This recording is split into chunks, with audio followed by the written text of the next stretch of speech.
বিধ্বস্ত হওয়ার ঠিক আগ মুহূর্তেও আজ করা কঠিন ছিল ইতিহাসের কতটা ভয়াবহ দুর্ঘটনার সাক্ষী হতে যাচ্ছে ভারত। স্বাভাবিক গতিতেই যাচ্ছে বিমানটি। প্রথমে এমনটা মনে হলেও পর মুহূর্তেই আহমেদাবাদের 4টি ভবনের ওপর আছড়ে পড়ে বোয়িংয়ের 787-8 ড্রিমলাইনার যাত্রীবাহী বিমানটি। সাথে সাথেই আগুন ধরে যায় তাতে, কালো ধোঁয়ায় ঢেকে যায় চারপাশ। সবচেয়ে ভয়ঙ্কর বিষয়, দুর্ঘটনায় শুধু বিমানটিই নয়, আগুন ধরেছিল যে ভবনগুলোর উপর বিমানটি আছড়ে পড়ে। পুড়ে ছাই হয়ে গেছে সে ভবনগুলো।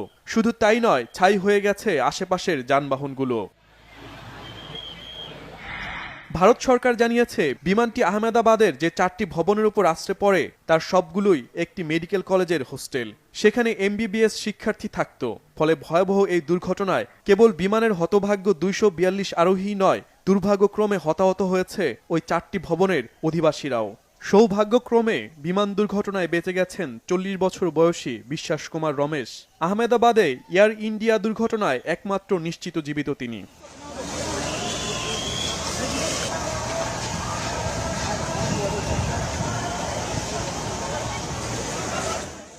শেষ খবর পাওয়া পর্যন্ত এতে 5 মেডিকেল শিক্ষার্থীর মৃত্যু হয়েছে। বিমানটি বিধ্বস্ত হওয়ার সময় হোস্টেলের ভেতরে 60 জন ইন্টার্ন চিকিৎসক ছিলেন। সে সময় মেডিকেল শিক্ষার্থীরা দুপুরের খাবার খাচ্ছিলেন। ভয়াবহ এই দুর্ঘটনার পর প্রশ্ন উঠেছে, কিভাবে এই দুর্ঘটনা ঘটল?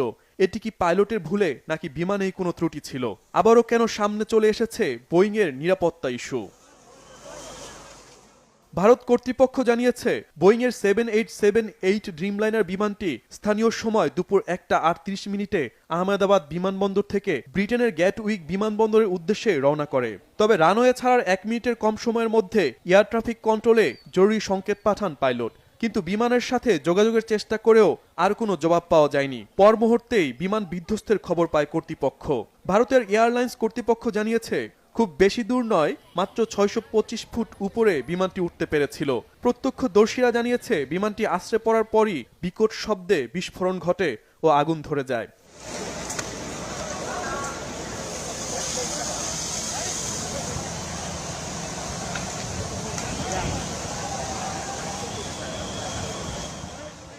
দক্ষ পাইলট থাকার পরও কেন এত বড় দুর্ঘটনা? ভারতের বেসামরিক বিমান পরিবহন নিয়ন্ত্রক সংস্থা জানিয়েছে বিমানের পাইলট ছিলেন ক্যাপ্টেন সবরওয়াল, যার বিমান ওড়ানোর অভিজ্ঞতা ছিল 8200 ঘন্টা। আর সহ পাইলট ছিলেন ক্লাইভ কুন্দর, যার বিমান চালানোর অভিজ্ঞতা ছিল 1100 ঘন্টা। তা সত্ত্বেও আকস্মিক এত বড় দুর্ঘটনা এড়ানো যায়নি কেন?